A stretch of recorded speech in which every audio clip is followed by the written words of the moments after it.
Hi guys, we're going to show you how to do some simple paper mache stuff while you're at home. It does require you to have a few different tools, but if you don't have these materials, it's okay. You can do your best with what you have.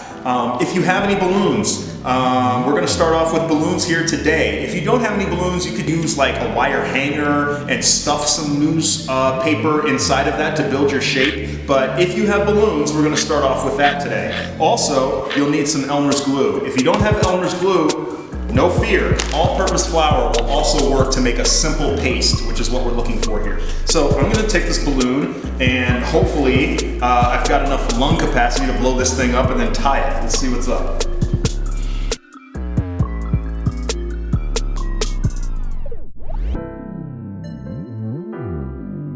Splash, got our little balloon here. Then what we're going to do is we're going to make our simple paste. So I'm going to take a little bit of water here. I've got about, I don't know, a little bit less than 8 ounces worth right now. I'm going to pour it in here. And then with my glue, I just want to have a simple paste. I don't want it to be like too thick and too pasty. So what I'm going to do is I'm going to use my better judgment and do about 1 part glue to the 2 parts of water that I poured in there. Cool. Now I'm going to use my little whisk here, just like the cooking channel. Eat your heart out, Bobby Flay. And I'm just going to mix this in here so I can make this simple paste.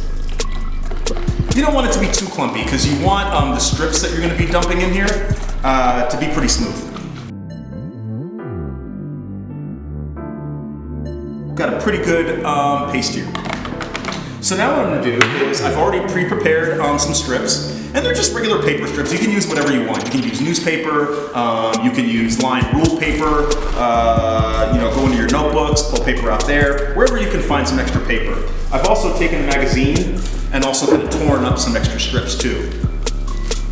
So what I'm going to do, real simple, is I'm just going to dip one end of my strip in here, run it all the way through just like that, get a little of the excess off, and then I'm just gonna line it up here on my balloon. And the thing is that you want it to be as smooth as you possibly can. So what you're gonna wanna do is kind of like rub it in so it lays as flat as it possibly can, or at least as flat as you want it. If you want a little texture, you can leave it up a little bit.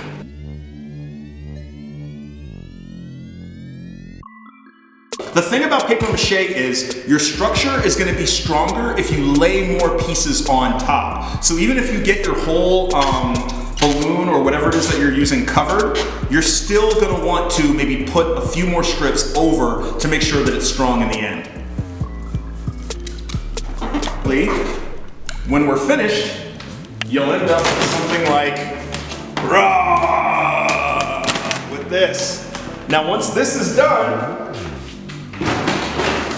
feel free to get like a marker or some paints and design it in any which way that you want. Maybe you want to make a big face. Maybe you want to make a piñata. You can do so many different things with this. The cool thing is that once it dries, it's totally up to you how you design it.